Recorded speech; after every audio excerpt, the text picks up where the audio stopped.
इस वीडियो में सबका स्वागत है दोस्तों। ये वीडियो शुरू करने से पहले आपके एक फायदे की बात जरूर कहना चाहूंगा।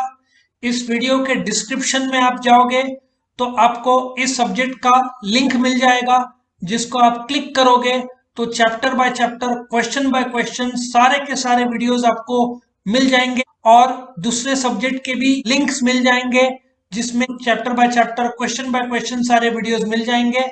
और एक और आपको आइडिया देता हूं, मेरे चैनल को आप क्लिक करोगे तो मेरे चैनल के प्लेलिस्ट पे जाओगे तो आपको 20 के ऊपर सब्जेक्ट्स के लिंक मिलेंगे। बस आपको क्लिक करना है, जो सब्जेक्ट आपको के वीडियो चाहिए, बस आपको chapter by chapter, question by question सारे वीडियोस मिल जाएंगे। तो चैनल को जरूर सब्सक्राइब करो ताकि आपको हर रोज जो हम अपडेट करते वीडियोस वो मिलते रहें। तो हम शुरू करते हैं इस क्वेश्चन का वीडियो अभी। Features of organising, correct. So सबसे पहले लेट अस अंडरस्टैंड कि फीचर्स ऑफ वर्क तुम्हारे सामने आता है, आ गया। देखो, प्लानिंग के बाद so organising function is the second function. Point number 2 तुम डायरेक्टली बोल सकते हो प्लानिंग के बाद, स्टाफिंग से पहले, है ना। स्टाफिंग से पहले और प्लानिंग के बाद मतलब second function of management.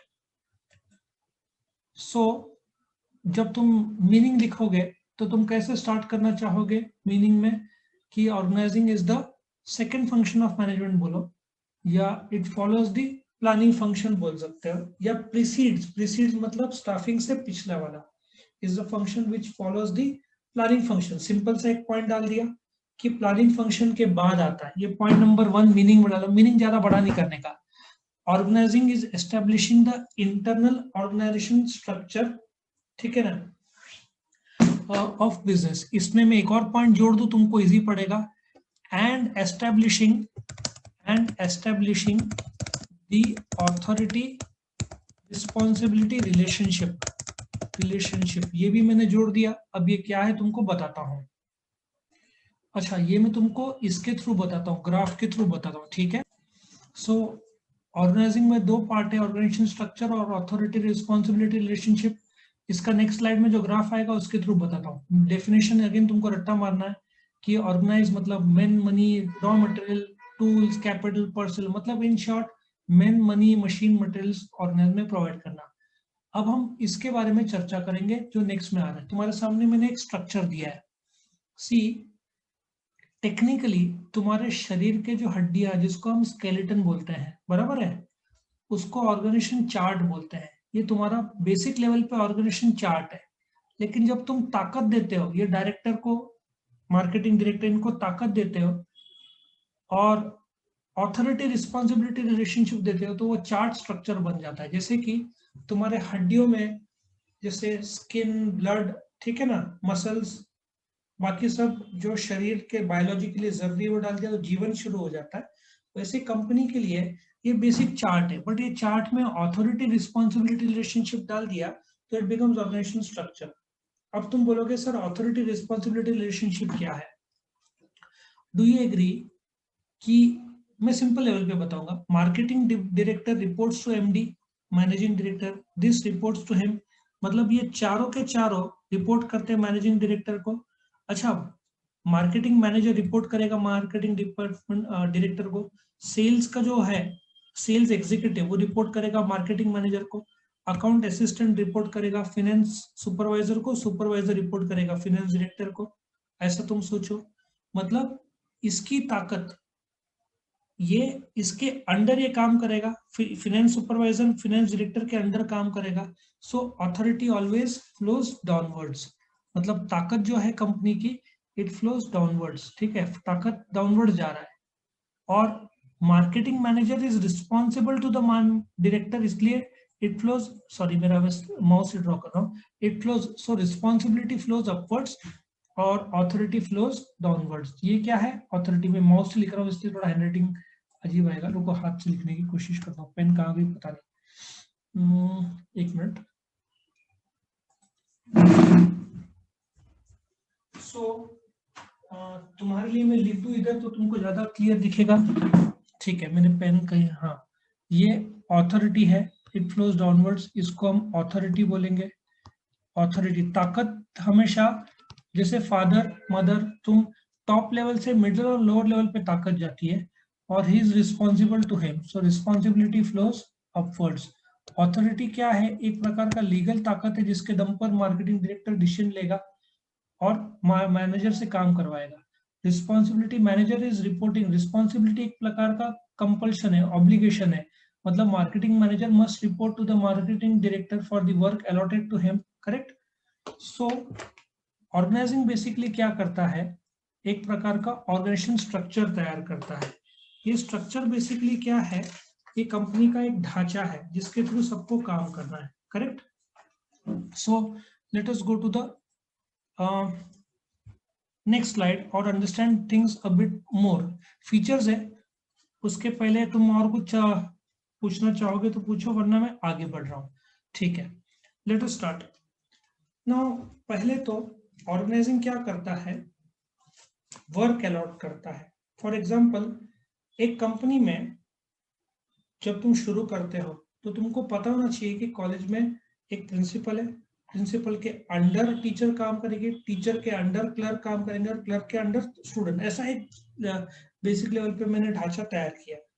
So organising क्या करता है? जो प्लानिंग किया, तो ऑर्गेनाइजिंग डिसाइड करता है कंपनी में काम क्या क्या रहेंगे, कौन कौन करेगा, कौन कौन से डिपार्टमेंट्स। उसके लिए ऐसा सोचो कि मैं तुमको एक ड्राइंग देके बताता हूँ कि जितने एक्टिविटीज है कंपनी में, ऑर्गेनाइजिंग क्या करेगा? सबसे पहले एक्टिविटीज तैयार करेगा कि कंपनी में purchasing, selling, local, ACTI, VIT, IES, local, national, international, ठीक है, पूरा सारे के सारे एक्टिविटीज को पहले अलग कर देगा। जैसे कि तुमने एक मोबाइल खरीदा या कंप्यूटर खरीदा, सबके पार्ट्स अलग अलग कर दिए, ठीक है ना, और फिर सब डिवाइड करके इंडिविजुअल जॉब में कन्वर्ट कर दिया। इंडिविजुअल जॉब, उसको ग्रुप किया, ठीक है, इंटीग्रेट किया, थोड़ा सा इंटीग्रेट किया, और फिर लास्ट पे डिपार्टमेंट बनाया। मैं तुमको आसान तरीके से बताता हूँ इसका। फॉर एग्जाम्पल, कंपनी ने एक्टिविटीज तैयार किया जिसमें account, journal, ledger, cash book, marketing, advertising, sales, promotion, ऐसे सारे के सारे एक्टिविटीज, उसको सब डिवाइड किया, अलग कर दिया पहले, ठीक है, पहले अलग कर दिया जितने एक्टिविटीज कंपनी में, और फिर इंडिविजुअल जॉब में बनाया। इंडिविजुअल जॉब में क्या किया? Let us understand. For example, journal, ledger, ये सब किस में आएगा? बुक कीपिंग में आएगा, उसको जॉब में क्रिएट कर दिया, ठीक है।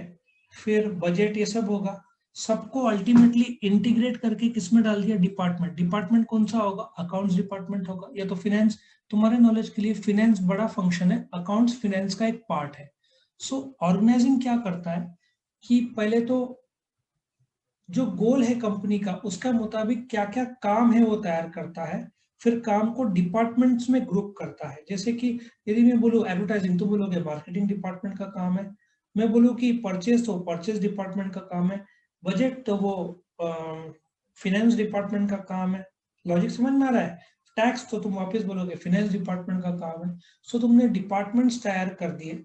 डिपार्टमेंटल हेड होगा, जो पिछले स्लाइड में मैंने डिपार्टमेंटल मैनेजर बताया था, परचेज मैनेजर, फिनेंस मैनेजर, और फिर उनके ऊपर आएगा डायरेक्टर। सो बेसिक लेवल पे दो काम, पहले एक ढांचा तैयार करना जिसको स्ट्रक्चर बोलते हैं, फिर किसको अथॉरिटी, किसको रिस्पॉन्सिबिलिटी। ढांचा कैसे तैयार होगा? इसके थ्रू डिपार्टमेंट कौन कौन से बनेंगे, ठीक है ना, इस हिसाब से होगा। आया समझ में? So let us understand the features of organising. पहला क्या है? Determination of objectives. ये जो भी काम है सब ऑब्जेक्टिव्स के थ्रू होगा। मैं वापस से इसे लिख रहा हूँ, ऑब्जेक्टिव्स, ठीक है। पहले तो ऑब्जेक्टिव्स कंपनी का क्या है उसके हिसाब से होगा। तुम क्यों डिपार्टमेंट्स बना रहे हो? क्योंकि कंपनी को चलाने के लिए तुमको डिपार्टमेंट्स लगेंगे जिसका अलग अलग काम होगा हर एक डिपार्टमेंट का। सो ऑब्जेक्टिव्स के थ्रू पहले तो कंपनी का मेन ऑब्जेक्टिव होगा, फिर प्लानिंग किया जाएगा। ऑर्गेनाइजिंग करने के लिए क्यों कर रहे हैं उसका ऑब्जेक्टिव तय होगा। क्यों कर रहे हैं? क्योंकि कंपनी को काम करना है, तो इसलिए पहले तो ऑब्जेक्टिव्स तैयार होगा कि तुम क्यों एक्टिविटीज को अलग कर रहे हो और फिर ग्रुप कर रहे हो इनटू डिपार्टमेंट्स। क्योंकि तुमको कंपनी में जब काम करना है तो अलग अलग स्पेशलाइजेशन होता है। प्रोडक्शन में इंजीनियर का काम है, मार्केटिंग में एमबीए का काम है, अकाउंट्स में सीए का काम है, ठीक है ना, अलग अलग जगह पे आर&डी में साइंटिस्ट का काम है। तो पहला नंबर फीचर्स ऑफ ऑर्गेनाइजिंग वो ऑब्जेक्टिव तय करता है कि क्या करना है कंपनी में। दूसरा, अभी डिवीजन ऑफ वर्क, सब डिपार्टमेंट्स हो गए ना divide. So if you check out, ये थोड़ा सा हैंडराइटिंग अलग आया इसके डिपार्टमेंट। ये डिपार्टमेंट का मतलब क्या है, जो परचेज का काम है वो परचेज डिपार्टमेंट करेगा, ठीक है ना। अकाउंट्स का जो काम है, टैक्स का काम है, जीएसटी का काम है, फाइनेंस डिपार्टमेंट का करेगा।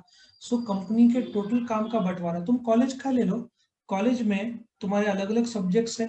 पहले तो सब्जेक्ट्स अलग रहते हैं, टीचर्स अलग रहते हैं, एचओडी बन जाते हैं। जैसे फॉर एग्जांपल बीबीए का एचओडी होगा, बीबीएम का एचओडी होगा, ठीक है ना, बीकॉम का एचओडी हेड ऑफ डिपार्टमेंट होगा।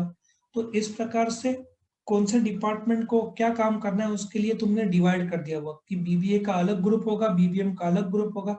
तुम्हारा व्हाट्सएप ग्रुप भी तो अलग है ना। उसके बाद division of work, grouping of activities. Grouping of activities क्यों कर रहे हैं, क्योंकि तुमको पता है कि उस डिपार्टमेंट ने काम करना है, नहीं तो डुप्लीकेशन हो जाएगा। कैसे डुप्लीकेशन हो जाएगा, late us understand. For example production department को कुछ फाइल्स की जरूरत है, प्रोडक्शन डिपार्टमेंट ने 10 फाइल मंगाया। अकाउंट्स डिपार्टमेंट को 20 फाइल्स की जरूरत है, उन्होंने 20 फाइल मंगाया, ठीक है। फिर सेल्स डिपार्टमेंट को 5 फाइल की जरूरत है, उन्होंने 5 फाइल मंगाया। तीनों परचेज कर रहे हैं, काम डबल हो गया, ट्रिपल हो गया, तीनों जन। उसके बजाय परचेज डिपार्टमेंट ने तीनों के लिए फाइल्स खरीदा, और जैसे प्रोडक्शन डिपार्टमेंट ने बोला हमको 10 फाइल चाहिए, तो परचेज डिपार्टमेंट ने दे दिया।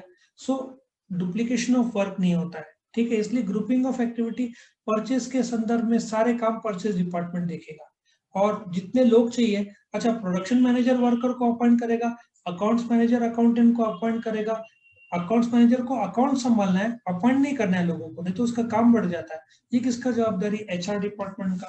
तो इसलिए ग्रुपिंग ऑफ एक्टिविटीज हो गया। Next point is span of control. Now let इसको मैं क्लियर करता हूँ स्क्रीन। और ये जो स्पैन ऑफ कंट्रोल है, इसको एक्सप्लेन करने के लिए मैं पीछे वापस चला जाऊंगा इसमें। नाउ तुम देखो, मार्केटिंग मैनेजर है, ठीक है, उसके अंदर सपोजिटली सेल्स टीम के 10 लोग हैं, सपोजिटली 500 लोग रहेंगे। पहले तो स्पैन ऑफ कंट्रोल या स्पैन ऑफ मैनेजमेंट, दोनों एक ही टर्म है। स्पैन ऑफ कंट्रोल मतलब एक आदमी के अंडर कितने लोग काम करने चाहिए, ठीक है।